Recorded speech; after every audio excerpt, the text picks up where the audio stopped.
provide a suitable framework for the time through to 2020. To jest dopiero precyzja czasowa. What precision, Mr. Flanagan?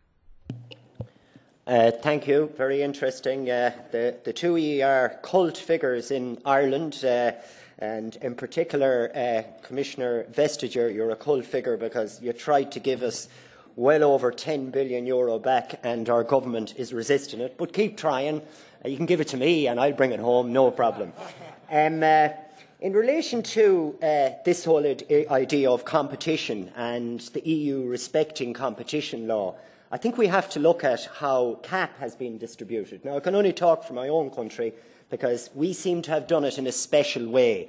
There was a statement made by the last Commissioner, Kiolas, that the new CAP shouldn't be a fig leaf for bringing payments closer together. And in Ireland's case, it wasn't a fig leaf, it was a tea leaf.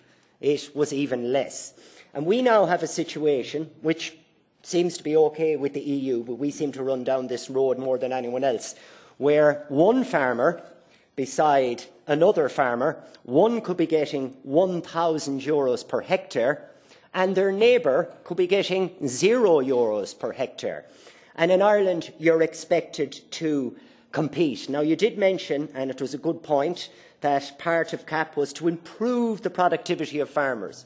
Well, it doesn't lead to the improvement of the productivity of farmers either, because after the money was moved around a bit, it didn't really move around at all. And we're left with a situation where, ballpark figures, 80% of the money goes to 20% of the farmers, who produce an estimated 27% of the produce. So, obviously, it isn't improving the productivity of farmers, and it is absolutely crippling other farmers. So can you tell me how is it legal to do something like that, when rightfully so it isn't legal for Apple to gouge in the same way?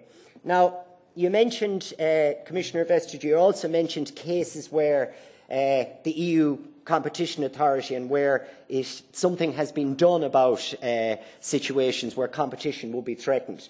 But in the case of Ireland, the European Competition Authority unconditionally cleared the purchase of ABP Slaney Foods and basically led to a situation where we now have 28.5% of the cattle kill and upwards of 40% of the sheep kill in Ireland is now all being done by ABP Slaney.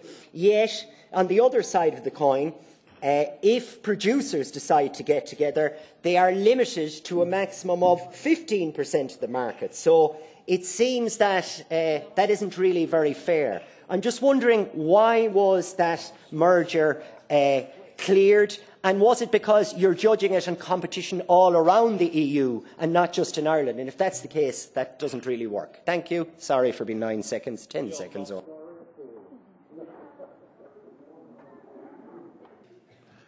Maybe